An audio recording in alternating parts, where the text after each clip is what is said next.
Hey everyone, welcome back. My name is Rachel Slife, aka the Nail Therapist, and I specialize in restorative nail and foot care using all natural or non-toxic ingredients. If you enjoy my videos and gain something from them, please consider subscribing and hit the bell for a notification when I post my next video. In today's video, you'll see me thin out hard, thickened nails, clean out debris that's become impacted, discuss a little bit about how nails become misshapen, and touch on how to use UREA during a pedicure. This video is packed with educational content today, and I hope you enjoy.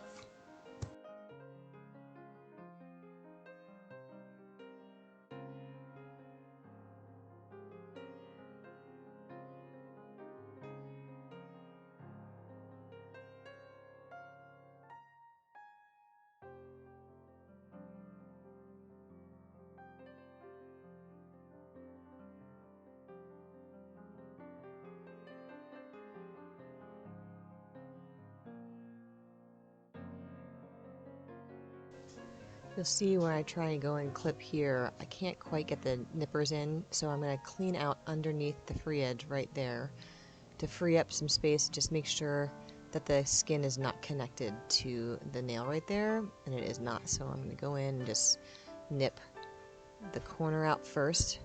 And you can see the angle the nail is growing there. It starts kind of wider at the base and angles in towards the free edge. And there are a number of reasons why that might happen. Right here I'm just showing where the nail is supposed to be. That's the base of the nail being a little bit wider.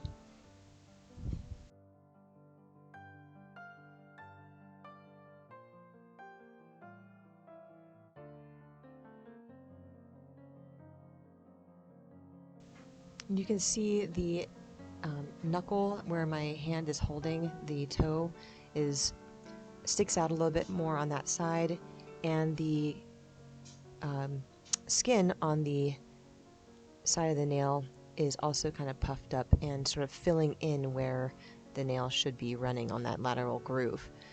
Both of those things could be clues as to why the nail is pinched in the way that it is. A lot of times we don't think about how walking affects the nail growth. We always talk about shoe wear, and shoe wear is a factor for sure. If you have tight shoes or angled shoes, high heels that kind of angle your toes inward, that's going to put pressure on the side of the nail that is facing the shoe, so the medial side of the nail, and that can over time create, a deformity in the nail plate where it pinches in. That is not the case with this particular client. She often wears no shoes or very loose shoes or sandals, so she doesn't have a lot of the external pressures pushing in on that side of the nail. So I wonder if it has something to do with the way that she walks. Now, I did not look at her gait when she came in and left, so I will look at her again whenever I see her again next month. But sometimes when you're walking, if you don't have great toe flexion or extension, I should say, when you're pushing off the toe, your foot can roll outward to the side, and you end up pushing off the side of the toe as opposed to the underneath side of the toe. And so that repetitive motion could, over time, also push the nail inward as well.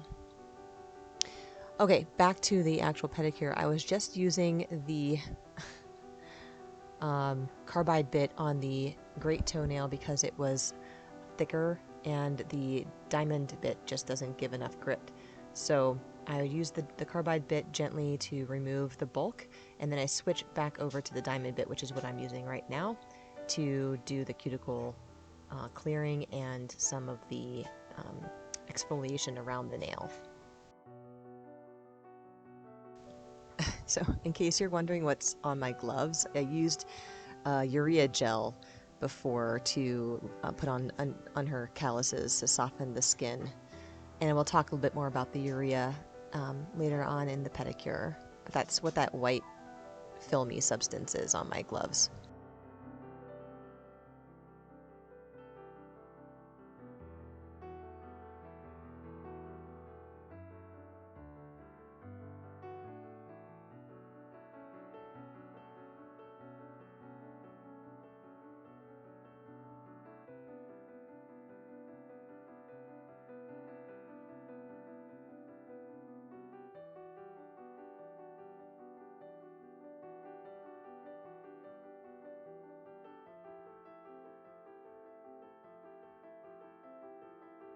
So there are a lot of other reasons why somebody might acquire a pincer nail. If it isn't something that they were born with, it usually comes up later on in life. And some of the things that you could attribute it to would be some sort of systemic disease, including gastrointestinal malignancies, renal failure, Kawasaki disease, ALS, sometimes lupus, um, but there are other things that aren't systemic that could be going on too, such as something going on with the actual bone itself at the end of the phalanx. And that could be one of the reasons that you see it the most if you don't see any systemic issues. The phalanx is where the nail cells originate from. So your nail is often, the thickness and the curvature of the nail is often dictated by the bone that it's growing off of. And so you might have a bigger C curve or a flatter C curve. You might have extremely thick, dense nails if you have a very high, dense bone. And so if you have like a bony outgrowth that happens over time, then sometimes the nail matrix will develop cells that are wider than the original nail was. And so that's when you have this thicker, wider nail base, then that way it grows in towards the original lateral groove. And so it forms this deformity. Okay, you just saw me rub some urea gel on the other nail, and I'll talk more about that in a few minutes too. I'm just going to outline here the pincer sort of inward curve that this nail is taking as well. It's the same exact presentation as the other side.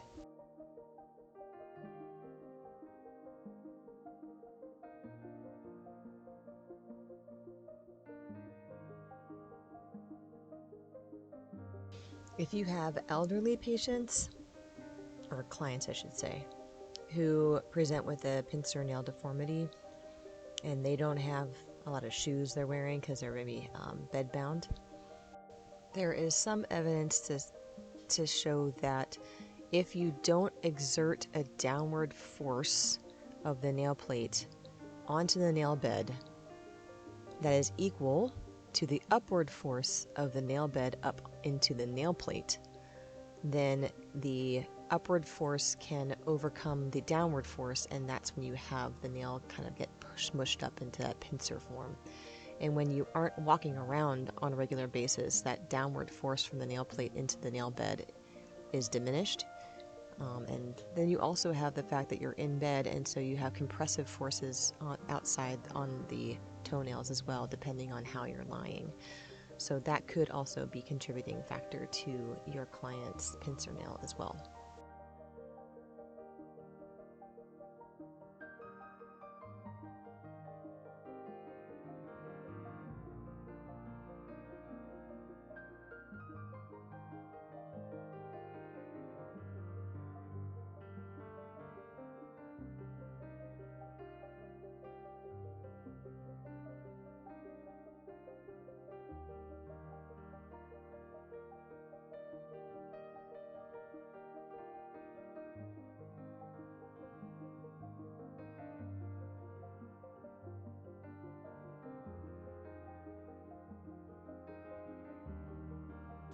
On the medial side of this nail right there, there's a crack in the nail, and I'll be working on that later as well. But apparently this client had to go see another nail technician over the course of a few months just because she wasn't able to get into my schedule, and that person clipped down the side of her nail pretty far, and so she's got some weak spots on that side of the nail now because of that. Okay, so this client has some heavy calluses on the base of her ball of her foot and her heel, and so I'm rubbing a 42% urea gel into her skin to help dissolve that callus. There are several reasons why you would want to use a urea cream or gel in your pedicure service and at higher concentrations. and those would be for softening thick fungal nails, like I did on their other foot, breaking down thick calluses, and softening hard corns. So if you have some hard corns underneath and you want to start softening it before you start working on it, UREA is a great non-toxic way to do that.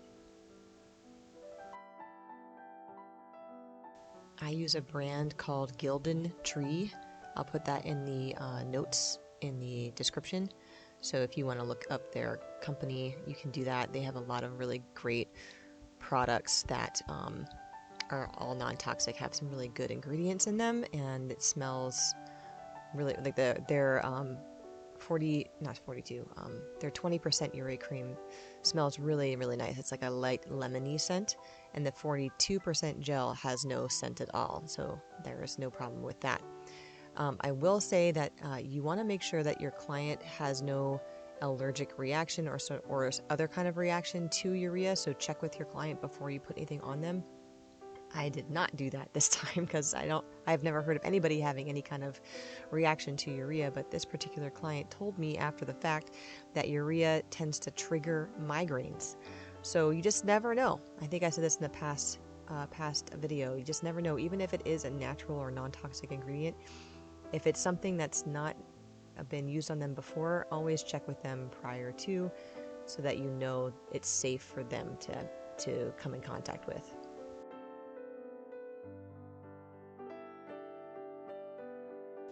Okay, as you can see, as I'm wearing down this nail, you can see the crack kind of coming to light a little bit more as I take more and more nail off. So we'll be taking that corner out and filing it down so that it doesn't catch on anything as she goes throughout her week.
So as I'm trying to remove this, you'll see her pull back in just a second, right there.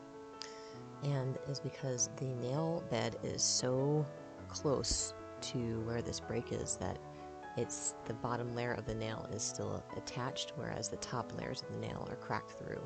So now I had to be extra careful with where I nip because the nail isn't fully detached like I thought originally.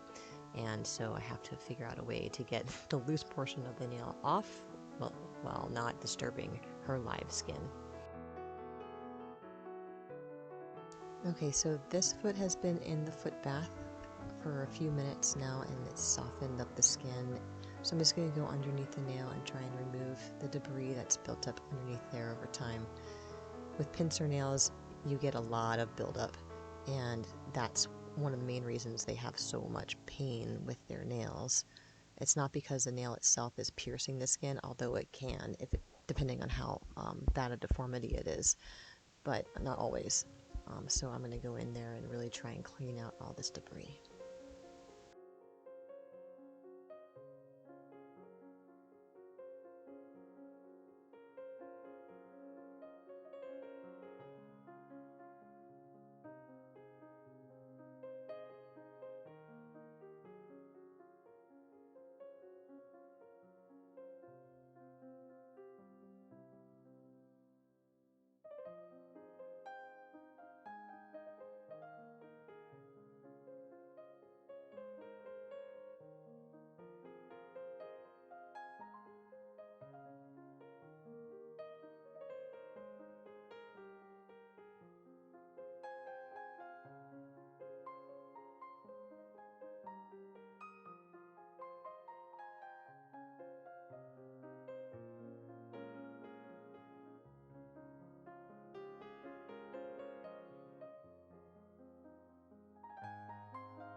I personally think that this client would do really well with the Curve Correct brace, or if you know the BS brace or the Onifix, some sort of Curve Correct system, because it's not super duper curved, but it's curved enough that it obviously causes her discomfort, and the Curve Correct could easily fix that deformity over the course of several months.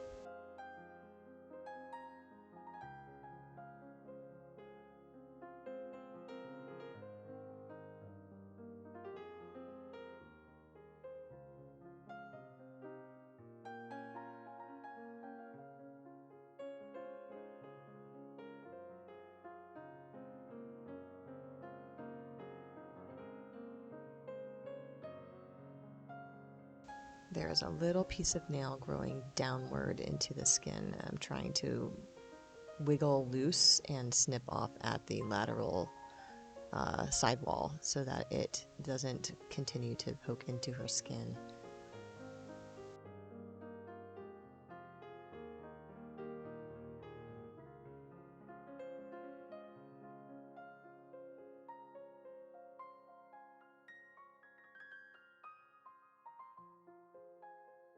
I love this little gadget because it has a serrated toothed edge on the other side, and you just kind of pull out pieces of nail or really stuck cuticle, and it works really well. It's easy to use and fast.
Once again, sorry for the blurry picture, guys.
So we discussed her home care with using a foot file. I can't remember if she took one home with her or not. She might have one at home already. At least twice a week for a little while until her calluses start to thin out a little bit. They're pretty heavy right now. And then we also discussed putting a lot of cuticle oil on her nails. When the oil starts to penetrate the nail plate, it can help it to relax a little bit more because it's well hydrated. When things are dry, they sort of shrivel up and get hard. And so my hope for her is that as she does a daily cuticle oil application on her nail, I told her to use jojoba oil, which I think she said she had at home, at least twice a day, really saturate the nail. It'll hopefully help to relax the curvature in her nail a little bit more now that we've created the space on either side of the nail for it to move back into a place that's more natural. So that's my goal. We'll see if we get there. If we don't, then I might have the discussion with her about the curve correct, because I think that would be a good next step.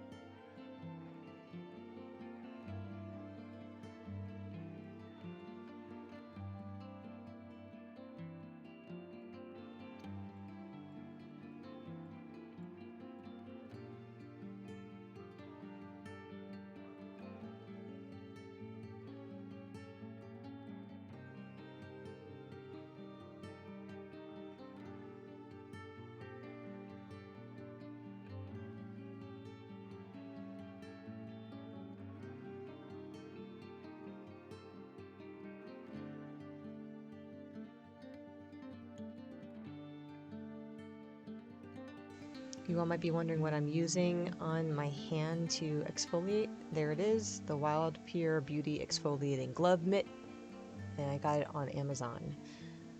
They are washable, and you can use bleach on them, and they don't deteriorate. So it's really nice. I have one in my shower at home as well. It's really good for getting dry skin off your body and feeling super smooth.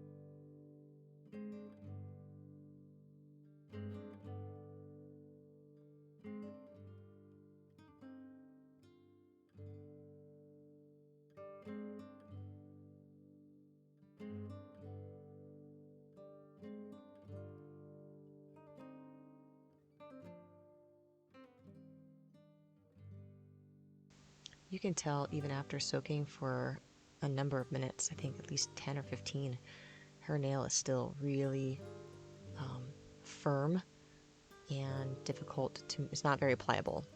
And I even took a lot of layers off the nail. It's not as thick as it was.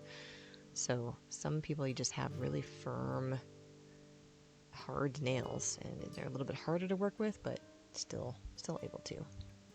Just gotta be a little bit more aggressive, but at the same time not too aggressive, because you don't want it to cause your client any pain.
So I clipped away as much as I could without cutting into her skin.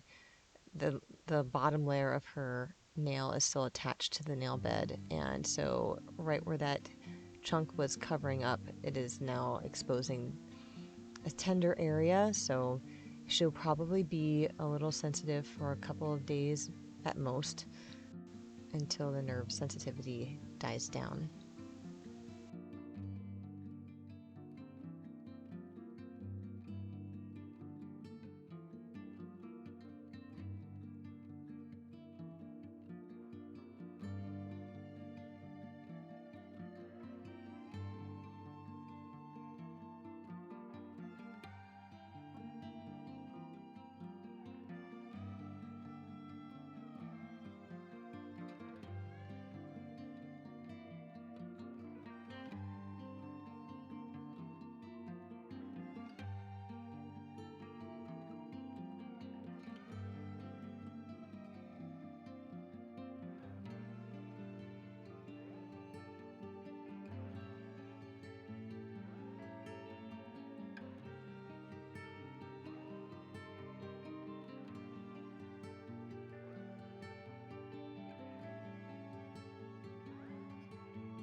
Maybe my eyes need to be checked. I feel like I'm snipping after the same little piece of skin over and over and over again. I can't grab it. Holy smokes. I get it eventually. Maybe I should get some of those magnifying glasses so that I can see what I'm doing better when I'm working. Here's a little angle. You can see the space that we created from taking out all that impacted material. And hopefully the nail will relax a little bit now because of that. I'm going to throw on some of my healing balm. It's called Renew Healing Balm. I made it myself. I have a bunch of different products that I have developed over the years, and the Renew Healing Balm is one of them. I use it on the bottom of the sole, and then I have a body butter that I whip up at home that I use for the massage on the leg and the rest of the foot.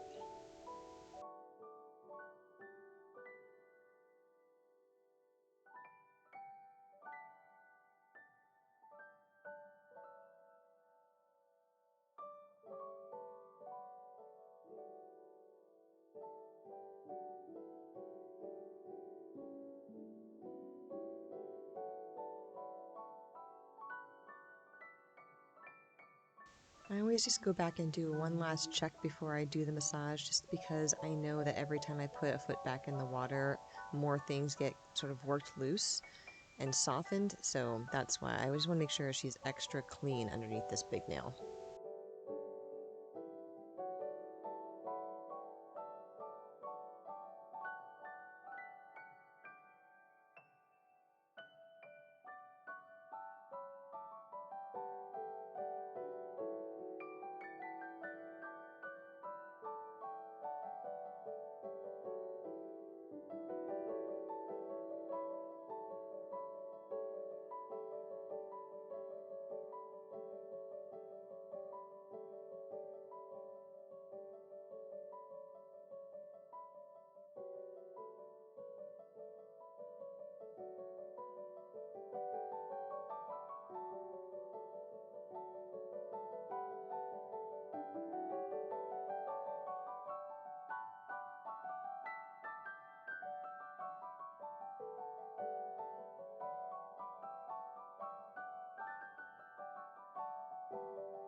So we're going to end with the massage.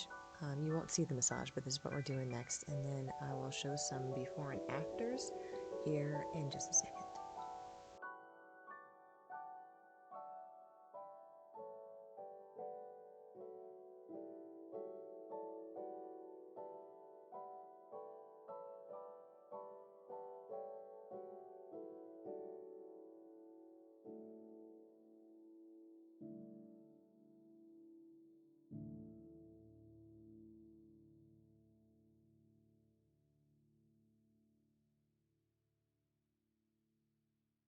Thank you so much for watching. I really appreciate you spending time with me, and I hope you learned something. You can come visit me in Leesburg if you like. I'd love to see you there. Have a great day.